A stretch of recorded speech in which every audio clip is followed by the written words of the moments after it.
Well, welcome back to 30 Minutes with Him. We have another special guest. All my guests are special, every one of them. But today we have I call him Mr. E, but I'm going to let him introduce himself and I'm going to share him with the world today. So, right. Mr. E, tell us a little bit about you and who you are, what you stand for. Just give us a little tasting. Quick bio. Okay. Yes. Well, Michelle, thank you for having me. My name is Emeka Anusionwu. I am a West Philly native, but I'm first generation Nigerian. So definitely got best of both worlds. From the heart of 60th and Market. You want to know background or like? Yeah, tell us. Okay. Give it to us. Because I don't really want to talk about work, even though I'm dressed in my suit and I just came from the office. Like I'm literally trying to get out of work mode. But I've had like 10 years in hospitality, owner operator of some nice nightclubs within Philadelphia. Opened up a couple big ones. Before then, Temple graduate. So the city is close to my heart. What else? That's me now, and then I will mention my position now, but we won't, go too deep into it. But I am the director of nighttime economy for the city of Philadelphia, and that came by way of my hospitality background. Yes, he is the bomb in this city. Thank you. He downplaying it, but I appreciate that. He is a good person, a good resource to know.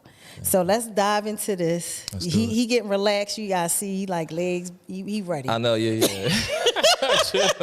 don't know if they could have saw that cross, but yes, I'm relaxed now. So. Yes, he's like, is this a therapy session? I said, yes, it is. So now I'm going to tag it as therapy. So let's again get a little bit into who you are and the man you are. Mm-hmm. So what's been on your mind lately that you haven't said out loud? I'm usually saying anything that's on my mind. I gotta talk. I gotta let it out. But I guess maybe my family's future. Like I am heavily always planning for tomorrow. I think foresight is a quality that every man should have. So that's pretty much what stays on my mind a lot is, my family's future, making sure that they're set up and secure. I would say just that pretty much. Yeah. So a lot of people talk about, that word, they say we solid, like solid as a rock. Mm-hmm. What does being solid mean to you right now? Being solid, I think to me means, standing on business, having some sort of standard to your living, like, but also strictly adhering to those standards. Like, you just can't talk the talk. You have to walk the walk. You have to have some type of belief system or morality system that you gauge yourself on as a man. So, and that could be showing up for your family or being there for your friends or being accountable. Like that's being solid. If you're an accountable man, you're a solid man. So I like that. Thank you. Yeah. So did you become the man you needed growing up? Do you feel like you became?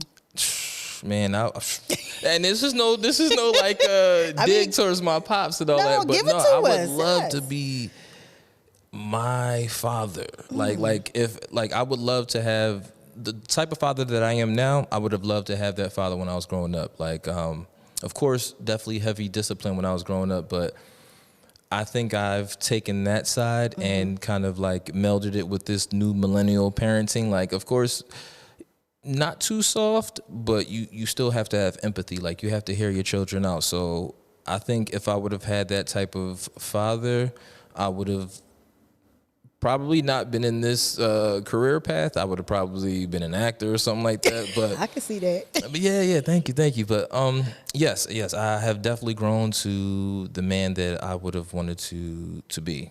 And do you still have more growing to do? You think? There's always ever evolving growth to be done. So, yeah. So who are you when nobody's expecting anything from you? I thought these questions was gonna be chill. Like, come on, you digging deep. Who am I when no one's expecting anything? I'm very chill. Like, relaxed. I want to be in my comfort zone. I'll tell people this all the time. I am the coolest nerd you have ever met. Like, I know I could be walking around looking suave and all that stuff like that, but when I'm by myself and I'm not expected to be on a show or in the spotlight, I'm very much into some type of YouTube comics explained or, comic historians. Like people will know if they watch this, they'll be like, oh, okay, yeah, Bull definitely knows comics or something like that. But yeah, just chilling and enjoying myself, and I play video games sometimes. Yeah. But yeah. That's good. I mean, that's why I said this was therapy. Oh, and working out too. Yes. Okay. You gotta work now, out every day. do you believe that working out is important to a man, or just being disciplined? And what does working out do for you?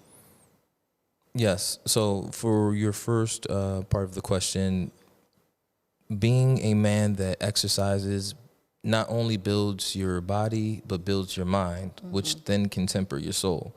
So if you are able to wake up and be routined and go and push weights that's heavy, you are able to then align your mind to have focus, have purpose. So I think for me, working out does all of those things. Plus, of course, you want to look good. You want to be fit. I'm getting older, so it's like you really can't skip a beat. But yes, working out is important. Just not only for men, but for everyone. I think women, children, everyone should work out so that they have a sense of self beyond just like maybe thought. Like you can actually you're actually building yourself. So that's good. So now we're gonna get a little deeper. Oh, we're gonna talk about pressures. Do you have pressures? I have no pressures. I mean, no pressures. There are things that you always want to stay on top of, like of course taking care of my family and my work. But as far as pressures, no, nothing's a pressure. Now, you sure? Yeah, I'm sure. All right, so I'm going to ask you this question. Okay. Do you feel like you've had space to be soft, or do you always have to be strong?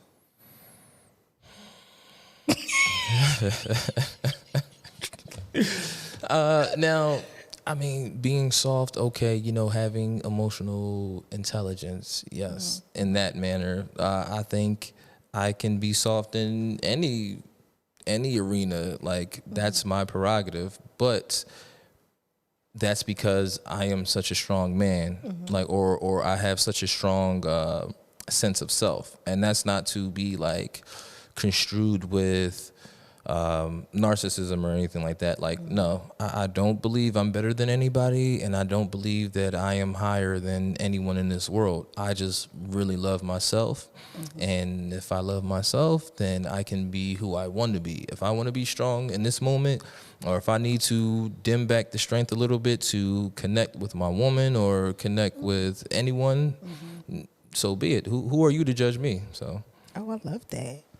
So who do you talk to when life gets heavy, or do you just hold it all in? You got to talk to God. You got to talk to God.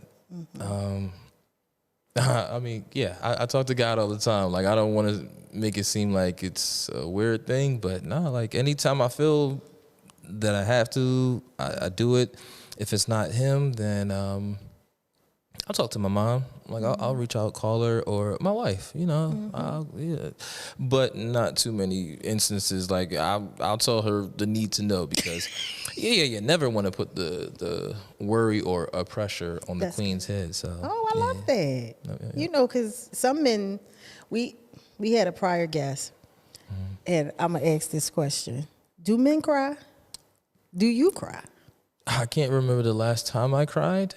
But men do cry, and that's another thing. Like I said before, if you are very assured in yourself, who cares if you cry? Bro, cry. Where's the camera?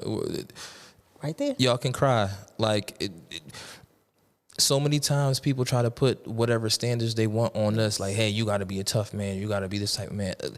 Everybody walks a different path. So you can never be the one archetype that somebody's trying to put on you. Now, myself, I have not cried in years, but I don't feel like I have a need to cry. But if I did, I would cry. Why not? Yeah. So it's not a bad thing. It's not a bad thing. when you're a little younger than me, but that old cliche, boys aren't supposed to cry. That's why I asked, because you talked about when men are considered soft, they're like pushovers, and you know, they're looked at differently versus a guy that's strong. But you touched on that because you said some people would consider that as narcissistic behavior. So I'm so glad like you broke that down. Thank See, you. it's not that bad. No, these questions are all right. No, first of all, I'm loving it right now. This is very therapeutic. Y'all need to be watching this channel. She's dropping some very beautiful gems that people need to hear. But, Yeah, you are dropping the gems. thank you. And no, when it comes to boys, like, there's a fine line because you still want to raise a boy in his masculinity. So yes, son, cry. But two things: know why you're crying, and don't be crying all the dang time. Like, come on, like, you know, I get it. You're in touch, but this is what I would impart to my son. So I have two daughters, but if I had a boy, this is what I would be teaching him, so that he could be growing up as a healthy individual. Like keeping all this stuff in, or being angry, or not being able to express yourself or let your emotions out can turn you into somebody that you might not want to be. So that is so true. So what are you chasing right now, and why does it matter to you? I'm chasing the good life. You know, What's the good life? the good life is having a solid foundation, having money in the bank that will be transferable to my children when I die, security, not so much like, so one of my mottos in life is my life, high life. Of course, when I first started that, it was a business where I was doing events and I was throwing parties, and it was more of luxury spending, you know, bottle popping. But then it started to become more refined as I got older. That means like health and wellness. That means my family living a good life, living the high life, and not in the sense of everything is luxury items, but just making sure that they have a beautiful home that they love going home to. My wife has a beautiful car that she loves driving. I have a good car that I love driving. My child can have extracurricular activities that she might not have, you know, been experienced to if I wasn't chasing this good life. So that is the sense. And I was going to talk a little bit about success, but before I do that, if everything you're building works out, who does it really benefit? Oh, the future generations. Like, I will only be here for so long, so there's many things that I will come into or inherit when my mom and father pass, you know, God forbid. And I just want to give that same opportunity plus more to my children. So it's for them. I wanted to touch on one thing I've learned about the various different guests that I had. Everyone is family oriented, and I love that because it changes the narrative about our men being so disconnected from their family. Yeah. And so I just wanted, because I'm loving what you're saying. So family is very important to you. I would say number 2 after God. You know, without God, I could not have this family, and you know, that is His gift to me. So I just got to hold it down for them, and yeah, family is huge to me. So I love it. So we're going to tap into your success. Okay. In leadership. Yeah. Okay. So, has your definition of success changed over time? Yeah. Touched a little bit about that. It has. Like I was saying before, when I was younger and I didn't know if I was going to have a family or be a father and all that, success was always tied to money. Like, you know, they used to call me Money Mech, like, or Mech of America, like Bank of America. Like, I was always very much like financially driven. Okay. But ever since, I had my daughter when I was 31. So when I had her, I was just like, it's just an internal shift. I was like, dang, I'm really about to just cut everything off and just really like pour into this family that I've just created. So the perspective shifted from that financial, living that good life, living that Playboy type status to Oh no, I'm locking in so that they can have, you know, what I didn't have and so much more. Like that's paramount to me. Yeah. And when it comes to success, what is it that people don't talk about? Like both the pros and the cons? Success is not easy. Like, do not be lazy to yourself. Like, because if you're not going hard at anything or your passion, you're just cheating yourself, because everybody is living their own life. Nobody is gonna wait for you to get success. Like, just go get it. Just go get it. And when did you realize people looked to you as a leader? I see it, but I'm just saying. Different stages of my life. I didn't know how deep it was until like maybe when I was in my 20s. But yeah, like I did scholastic sports since I was like about 10. So being a captain on teams or just being that kind of guy that, hey, somebody wants to come talk to and say, hey, can you give me like an idea or a solution to this? I started seeing that very young. But then when I was 20 and I would be like hanging out with my friends, I was always kind of thrusted into the leadership role as, all right, how are we going to organize this, or where are we going tonight? And it just maturated into my career now. So yeah. And did it feel how you thought it would feel, like being a leader? And are you still like taking it all in now? I don't know. I've never really looked at it like that. I just do what I gotta do. Like this is life. Like every day you gotta wake up and you gotta perform. You gotta put on. So if my putting on has put me into that position of a leader, then I'm gonna continue to do that and hopefully refine my skills. Oh, nice. So what's something you had to unlearn to grow?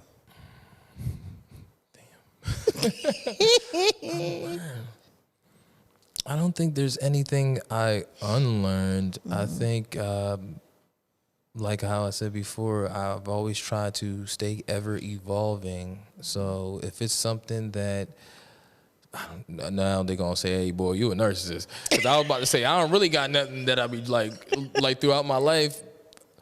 There was nothing that I particularly thought I was doing wrong. I just always thought, hey, I can do this better. Or hey, you know, put more effort into it and you will see the fruit of it. So it's never about really unlearning anything. And this is only for me. Like, now, if the audience or whomever has to unlearn a bad trait to move forward, by all means do so. But I try to always stay evolving. So what's a hard truth you had to accept about yourself? I cannot do it all, and no one is perfect. Yeah.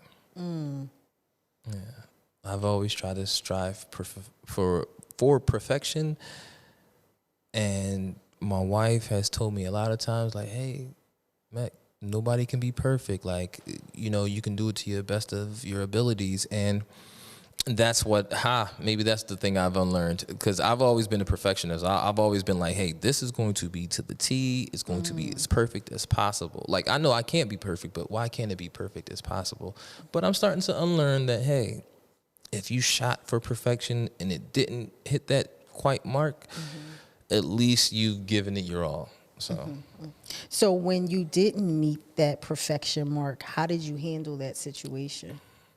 Reflection. I would reflect and say, well, what did I do wrong, or how could I then change my strategy to then be a little bit better the next time? Were you less hard on yourself? Oh, I'm always hard on myself. Like, I am always my worst critic. I am my own worst critic. Now, is that a bad thing?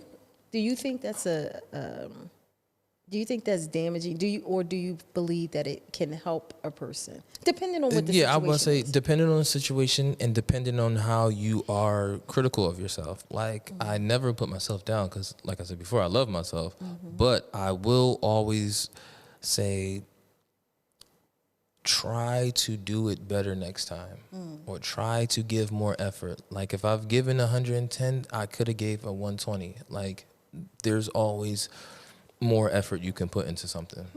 All right. So, what's a moment in your life that changed you forever? I mean, I've had several, but what's the one that's most impactful? And she's gonna love this answer, but I would say re-meeting my wife. So I shout out to Key. yeah. Re-meeting her, changed the whole trajectory. I could have been like, if I would have never, taken her out for her, I think 26th birthday when she came back around, I would have been with those 10 girls that I had at a VIP table in another club. We're not gonna post that part. Look.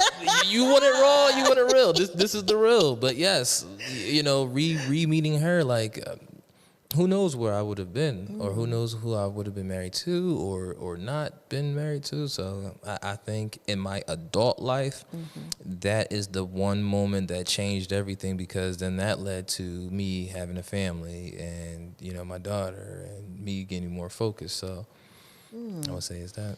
So would you say your family, you just spoke on that, that helped you focus more because you knew what the outcome was going to be and the benefits that it was going to lead to?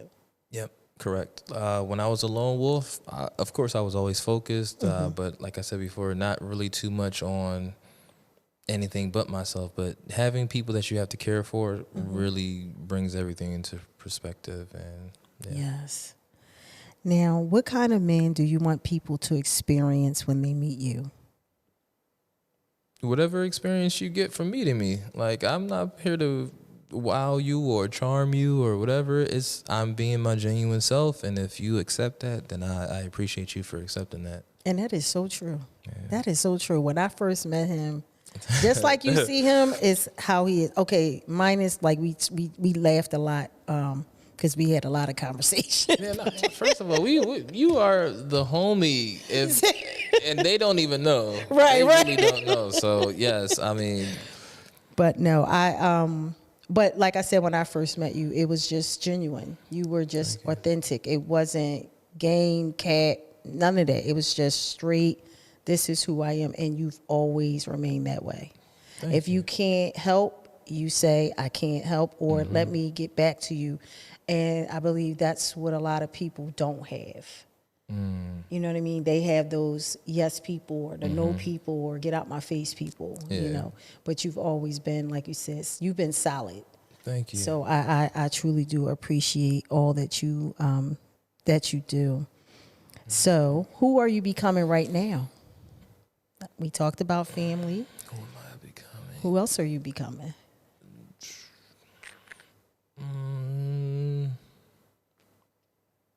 In all aspects of life, Yes. a better version than I was yesterday. I just gotta keep it moving. I gotta keep stepping up. My game has to get better. My knowledge on the industry or aspects of what I'm working on has to be better. Me as a father, me as a husband, me as a provider and example, I gotta be better. So that's who I'm trying to become, or that's who I am going to become, a better version of myself. So you love looking at yourself in the mirror? Yeah, man, I look good. I look good. No, besides looking good and thank you, God, for the aesthetic, setup. No, introspection or looking at yourself, reflection is the best way to study your flaws, is the best way to then refine yourself. Also reading. When I look at myself, I try to reflect back on things that I've read and say, okay, well, am I practicing what I've taken in? Like this book called Letters by Marcus Aurelius. He was a famous Roman general, but really big on Stoicism or being stoic. And that's something that I try to practice as well, because if you can temper yourself as a man and, have that hold, not really hold, but have that hold or management of your emotions, you will be a solid man. I love it. All right, so we are winding down. Sometimes I get upset because it's like the 30 minutes go by so fast. Right. I looked at my watch. I was like, dang. But I'm really enjoying this. As I close out the session, I do have a signature closing question that I allow my guests to read out loud and answer out loud. So I'm going to pass you my device, and it's going to be that question right there. The first one. The first one? Yep. Okay. Mm-hmm. All right. What does becoming a better man look like? Oh, that's the one? Mm-hmm. Oh, okay. What does becoming a better man look like for you right now? What does it better? Ooh. Oh, I don't know. What does a better man look like? Staying focused. Don't ever lose grip on your reality. Like, staying focused, staying par for the course. Like, don't falter. Like, it's such a slippery slope. Like, I think people really don't realize how blessed they are sometimes. And yes, people may be living better lives than us, but there's always somebody that's living worse than you, or you could always be in a worse position. So count your blessings, stay focused, and put in the work, and you should be all right. I love it. I truly do love this. So, Thanks. Mr. E, Mr. Emeka, I have truly. You don't even have to call me Mr. You call me E. Call me Mac, it's for the cameras. It's for the cameras. Well, I appreciate it.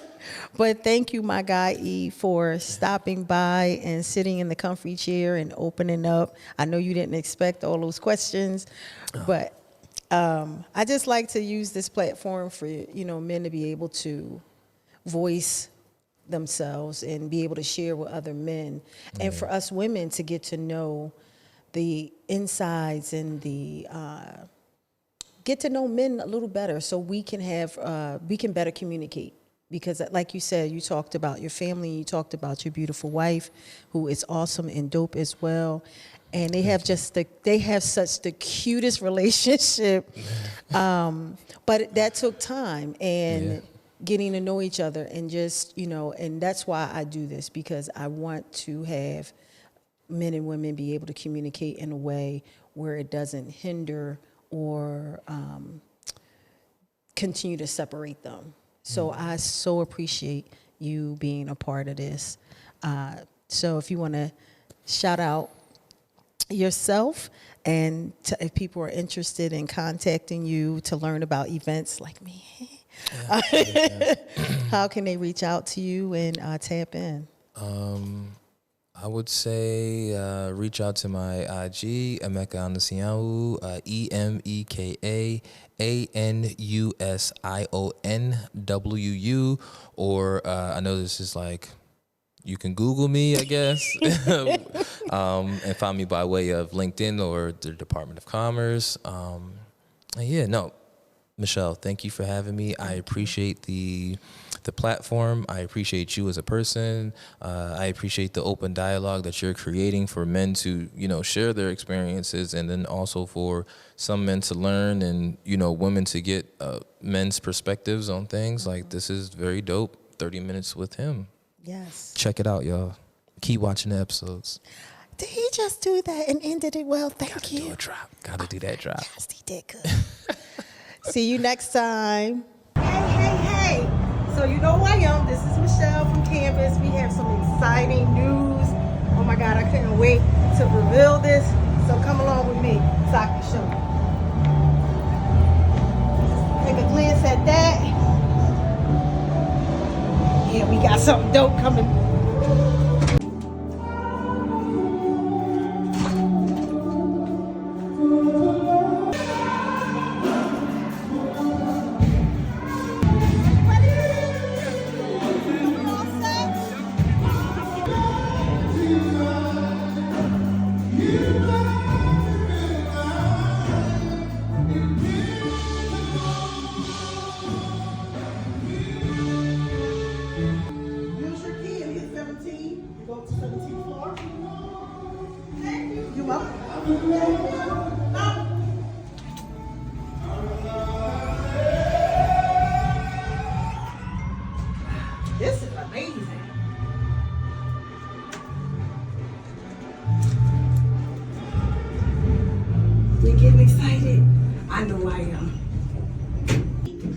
Let's get it. So we're going to room, what is it, 1701? In the cut.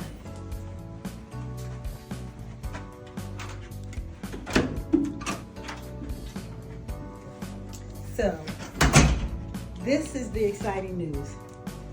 At Kanvas Venue, we have now partnered with the Aloft Hotel.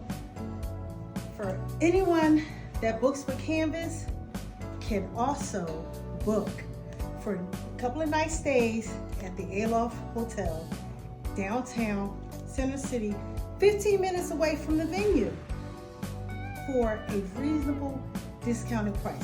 Like, I'm so excited about this. I want to jump on the bed, but I can't because it's nicely made and I don't want to mess it up. But again, book with Kanvas. Let's pan the camera around. Let's show the room.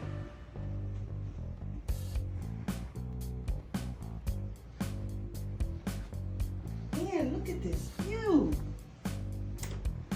of the city. This view is right across from City Hall. Look at this.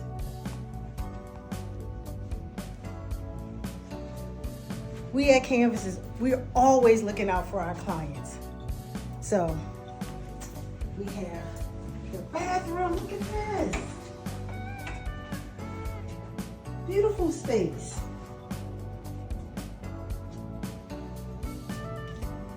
So the link will be in.